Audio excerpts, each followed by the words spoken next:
You are currently peering at a plastic cylinder in your washroom that likely set you back $10, standing right there on your cold tile floor. Its packaging guarantees brilliant whitening, surface shielding, and protection from decay. I noted 14 separate marketing promises on the cardboard box just earlier today, and many unnecessary chemical additives too. Roughly 50 miles from my current location in rural Ohio, there lives a matriarch called Martha, aged 73.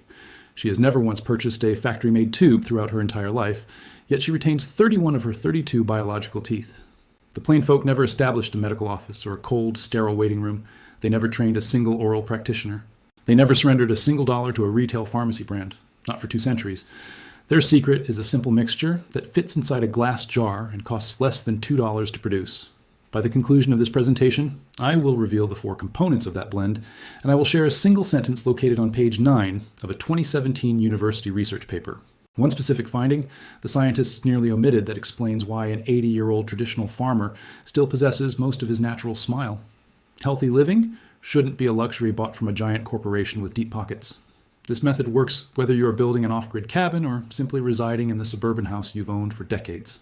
Let's return to that kitchen in the countryside, because that is where my entire understanding of medical care dissolved. Martha was 73. She kept every natural tooth except a single molar destroyed by a cart accident in her youth. 73. No medical visits, no insurance plans, no specialist cleanings. Her grin looked 30 years younger than her actual age. Having been raised in this region, I witnessed my own father's smile crumble throughout his 50s, despite his religious use of premium pastes from the local shop in Millersburg. By Martha's age, he wore clicking dentures. He spent nearly $14,000 on repairs over his lifetime. Martha spent maybe $200, mostly on bulk ingredients. The numbers didn't add up. So I investigated. What I discovered over 3 years spent in quiet kitchens, from Lancaster to the northern counties, is that the modern medical establishment built a massive empire on a struggle that traditional communities solved with pantry items in the early 19th century. Here's the primary fact you must grasp. That gel you buy at the grocery store is not manufactured to improve your oral health. It is formulated to provide a sensation of cleanliness.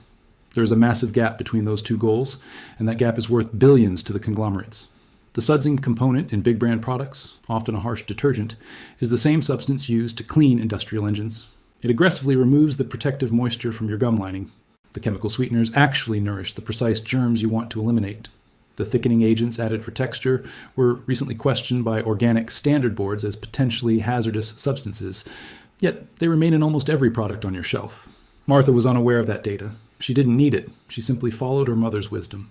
And the generations before her, going back to the original settlers from Europe in the 1700s, carried a formula with them. A recipe that costs pennies and outperforms everything in a box. The foundation of this traditional blend is sodium bicarbonate, just 1 teaspoon. This is the gentle abrasive that polishes away film without eroding your protective layers. It also balances the acidity that leads to holes. Your mouth has a specific chemical balance, and when it becomes too acidic, your surfaces begin to fail. This white powder restores a neutral state within 30 seconds of use. That solitary ingredient does more for your mouth than an $8 tube ever could. The second component is high-quality mineral salt, half a teaspoon. This serves 2 functions. It acts as a natural purifier, neutralizing the microbes that trigger gum issues, and it draws swelling out of your tissues through natural pressure. If you have ever used salt water for a scratchy throat, you understand the mechanism. Traditional families have applied this to their gums for 200 years because it halts tissue recession before it starts. The third element usually catches people off guard. A tiny dash of yellow root powder, just a bit. That vibrant spice contains a powerful compound that has been analyzed extensively for its ability to reduce inflammation. In country kitchens, they don't use scientific names. They just know it works. Their ancestors didn't require a laboratory to prove what they could see in the mirror every single morning of their lives. The fourth and concluding ingredient is several drops of clove essence. The active chemical in this oil has served as a dental numbing agent for over 2 millennia. Ancient civilizations chewed these buds in royal courts long before the modern era. In the 17th century, European herbalists wrote that applying this oil to a painful tooth would stop the agony in moments. Modern scientific testing has confirmed the exact reason why this works so well. Studies from major dental journals in the mid-20s showed that this essence kills the specific bacteria responsible for cavities more effectively than many expensive prescription rinses. You can acquire a small bottle of this oil at any natural market for a few dollars. And that container will last over 12 months if you only utilize a few drops per batch. That is the entire list. 4 items. The total expense when purchasing in bulk, which these communities always do to save resources, is roughly $1.90 for a quantity that serves 6 people for 8 weeks. Compare that to your expensive tube that lasts one person 20 days. But the narrative gets more troubling, and you must hear this before we continue. The reason you haven't been taught about this hidden secret isn't because it fails or lacks efficiency. It is because someone ensured you would never discover it. In 1793, while a yellow fever outbreak devastated Philadelphia, the rural communities in the countryside watched their city neighbors suffer at terrifying rates. The urban centers were struggling. The rural areas were not. And one detail the families noted in their old journals was that their oral health remained robust even during times of hardship and food shortages. A community leader wrote in a letter that the settlement hadn't seen a single rotted tooth in a year and a half. He attributed this to the morning washing, a salt-based ritual inherited from European midwives. Jump ahead to 1847. A wandering practitioner named Solomon Brown toured the countryside seeking clients because his profession was relatively new and needed to find work. Brown recorded in his diary that the traditional settlements were a complete waste of his energy. He noted he couldn't find enough decay to justify staying more than 48 hours. He observed that the youngsters had smiles like white ivory and the elders still possessed most of their natural teeth. He retreated in frustration to the big cities where business was flourishing because urbanites were already consuming processed sugars and sweetened coffee.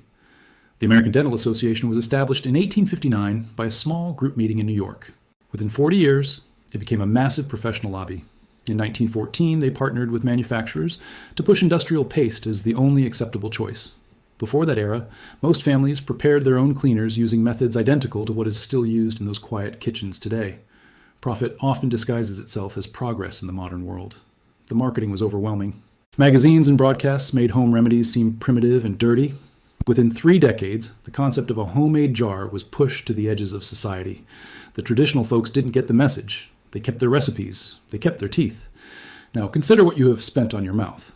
The average man over 60 has paid between $18,000 and $40,000 for repairs. Cleanings, fillings, expensive crowns, and implants. This industry generates over $160 billion every single year. A massive portion of that wealth exists because we were conditioned to rely on experts for something our ancestors managed at home with a wooden spoon and a jar. I am not suggesting you avoid professionals entirely. If you have an emergency infection, seek medical help. Modern surgery can be life-saving, but the routine maintenance of your smile was never intended to require a corporate subscription. That is a story they marketed to you, and it succeeded. In the year 1900, the typical adult had lost 6 teeth by middle age. By 1950, that count hit 11. By 1980, despite all the fancy products and added chemicals, the average had only slightly improved. We were spending more than any culture in history, yet we were still failing at a rate our ancestors would find tragic. Meanwhile, data on traditional elders shows they keep an average of 26 teeth well into their 80s. They do this without chemicals, without electric gadgets, and without expensive appointments. Just the jar, just the rinse, and the consistency of a simple habit. There is a specific study I want you to investigate because it altered my perspective. Look it up for yourself. Search for the 2017 Buffalo Report on Traditional Youth. I'll wait. Scientists from New York published a paper regarding oral status in secluded communities. They expected to find a disaster. Most of the subjects lacked insurance. Many had never seen a professional in their lives. The distance to the nearest clinic was miles away. By every modern standard, these people should have had failing health. The researchers were ready to intervene. While they found some issues among those eating modern snacks, what shocked them was the condition of the elders who stuck to the old ways. The university students who visited the farms in 2011 talked with families who had been mixing their own powder for generations. The community was eager to share their knowledge with anyone willing to listen. That is the realization that hit me. The information has been there the entire time. It was passed down from mother to daughter.